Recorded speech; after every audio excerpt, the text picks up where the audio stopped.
Baginda Nabi besar Muhammad SAW pernah kehilangan seorang putra beliau yang bernama Ibrahim. Ibrahim wafat pada usia yang masih sangat belia. Jadi Ibrahim ini adalah putra baginda Nabi dari istri beliau yang bernama Maria Al-Qibtiyah, seorang mantan Kristen Koptik yang dinikahi oleh baginda Nabi besar Muhammad SAW yang kemudian menjadi seorang mu'alaf, dan beliau berdua dikaruniai seorang putra yang bernama Ibrahim.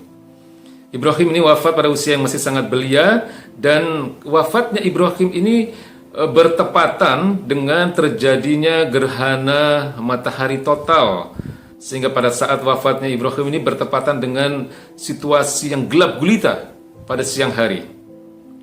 Nah, salah seorang sahabat mengaitkan kematian Ibrahim ini dengan terjadinya gerhana yang menjadikan suasana pada siang hari itu menjadi gelap total.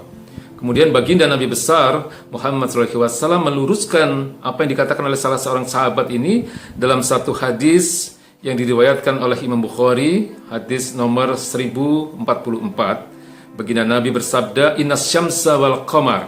Sesungguhnya matahari dan bulan, ayatani min ayatillah, adalah dua tanda-tanda kebesaran Allah Subhanahu wa taala di antara tanda-tanda kebesaran yang lain. La yankhasifani li mauti ahadin. Tidaklah terjadi gerhana pada keduanya itu disebabkan karena kematian seseorang. Wa la li hayatihi, dan juga tidak dikarenakan adanya kehidupan atau kelahiran seseorang. Fa idza ra'aitum dzalika, dan jika kalian menyaksikan terjadinya hal tersebut, maksudnya jika kalian melihat terjadinya gerhana, baik itu gerhana matahari ataupun gerhana bulan, baginda Nabi mengatakan fad'ullah, maka berdoalah kepada Allah Subhanahu wa taala, wa kabbiru, dan bertakbirlah, wa shollu, dan salatlah, wa tasaddaqu, dan bersedekahlah. Jadi 4 hal inilah yang disunnahkan. 4 hal inilah yang diperintahkan oleh baginda Nabi besar Muhammad SAW ketika terjadinya gerhana, baik itu gerhana matahari ataupun gerhana bulan. Ya, fad'ullah, berdoalah kepada Allah, wa kabbiru, bertakbirlah, wa shollu, dan salatlah, wa tasaddaqu, dan perbanyaklah sedekah. Pada tanggal 26 Mei 2021 bertepatan dengan hari Rabu dan bertepatan juga dengan tanggal 14 Syawal 1442 Hijriah akan terjadi gerhana bulan total yang meliputi hampir di seluruh wilayah Indonesia. Jadi gerhana bulan kali ini akan lebih istimewa karena akan terjadi apa yang disebut dengan super blood moon atau bulan merah super.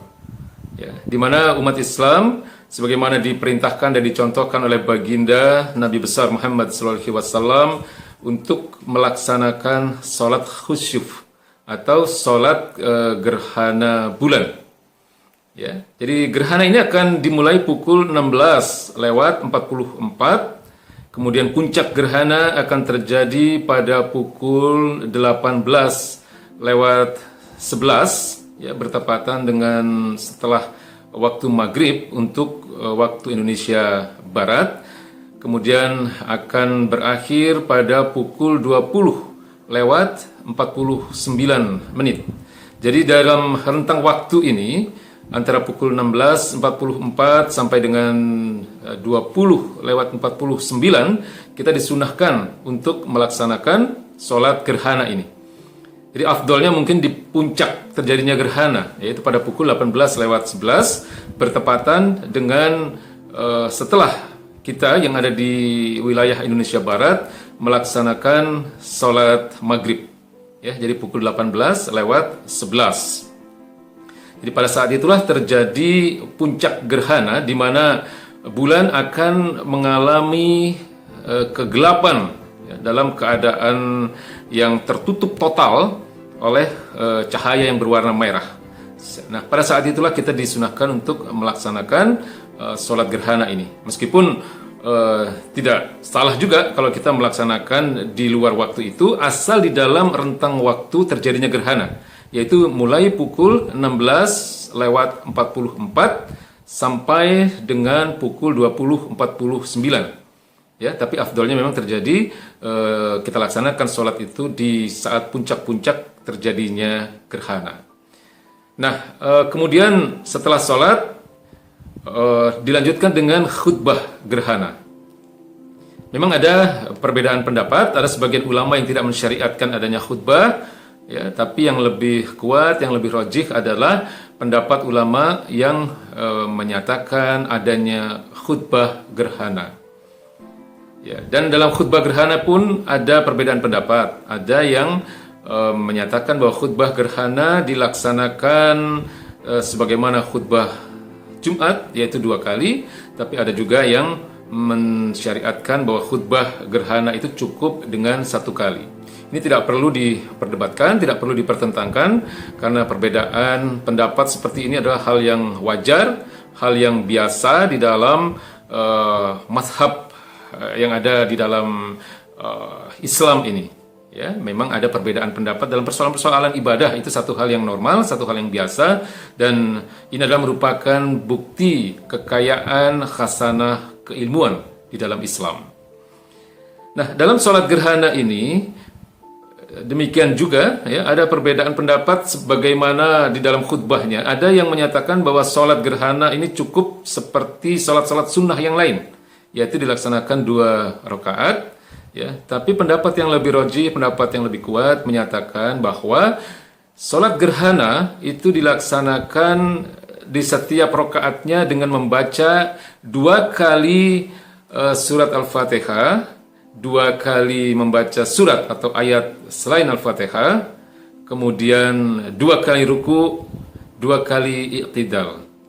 Ya, jadi jelasnya adalah ketika di rakaat pertama, yang pertama kita membaca surat Al-Fatihah. Ya, setelah sebelumnya membaca doa iftitah, ya, kemudian kita membaca surat Al-Fatihah, kemudian membaca surat lain atau ayat lain, dan disunahkan adalah surat atau ayat-ayat yang agak panjang. Ya, setelah itu, setelah selesai pembacaan surat atau ayat, kemudian kita melaksanakan ruku. Nah, di dalam ruku ini pun disunahkan untuk membaca doa-doa yang lebih panjang dibanding ruku-ruku sebagaimana kita melaksanakan salat-salat yang lain. Jadi kalau kita biasa membaca Subhana Rabbiyal Azim 3 kali, bisa kita perbanyak dengan 10 kali misalnya, atau membaca doa-doa lain ya di dalam ruku itu, tapi doanya harus dalam bahasa Arab. Jangan dalam bahasa Indonesia, karena ketika kita membaca doa dalam bahasa Indonesia maka batal salatnya, ya, tidak sah salatnya. Nah, setelah ruku bangkit i'tidal. Setelah i'tidal kita membaca surat Fatihah lagi. Setelah membaca surat Fatihah kita membaca surat atau ayat lagi, ya, dengan bacaan atau ayat yang lebih pendek dari bacaan surat atau ayat yang pertama tadi. Ya. Nah, kemudian setelah itu kita ruku kembali. Ya, ruku yang kedua di rakaat pertama. Nah, di dalam ruku yang kedua ini kita boleh juga membaca doa, membaca Subhana Rabbiyal Azim, ya, tapi dengan bacaan doa yang lebih pendek dari rakaat pertama tadi, atau dari bacaan ruku yang pertama tadi. Ya, ini masih di rakaat pertama. Nah, kemudian kita i'tidal. Setelah i'tidal, sebagaimana biasa kita sujud. Setelah sujud kita duduk di antara 2 sujud. Kemudian sujud kembali, kemudian berdiri untuk memulai rakaat kedua. Ya, nah di dalam rakaat kedua ini, sebagaimana rakaat pertama, ya, setelah membaca suratul Fatihah, kemudian membaca surat atau ayat dengan panjang yang lebih pendek, ya, dengan bacaan yang lebih pendek daripada rakaat pertama tadi. Ya, kemudian setelah itu ruku kembali, kemudian setelah ruku i'tidal kembali, kemudian membaca suratul Fatihah lagi, kemudian membaca surat atau ayat yang lebih pendek dari bacaan-bacaan sebelumnya. Jadi intinya adalah di dalam setiap rakaatnya ada 2 kali bacaan suratul Fatihah, kemudian ada 2 kali bacaan surat atau ayat-ayat yang lain. Ya, nah kemudian setelah membaca surat atau ayat yang lain di rakaat kedua, sebagaimana biasa kita selesaikan rakaat kedua itu sebagaimana salat-salat yang lain, ya. Sujud, kemudian duduk di antara dua sujud, kemudian sujud kembali, kemudian yang terakhir adalah duduk untuk melaksanakan tahiyat akhir sampai dengan salam. Ya, jadi itu adalah tata cara sholat gerhana sebagaimana yang diriwayatkan oleh hadis-hadis yang sahih.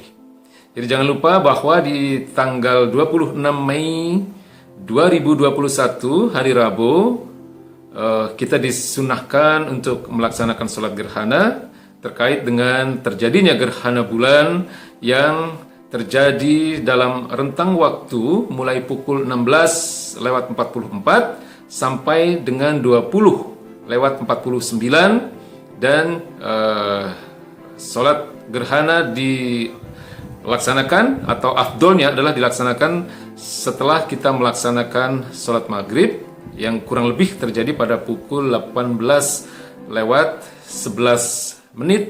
yaitu ketika terjadinya puncak gerhana ya untuk wilayah Indonesia Barat.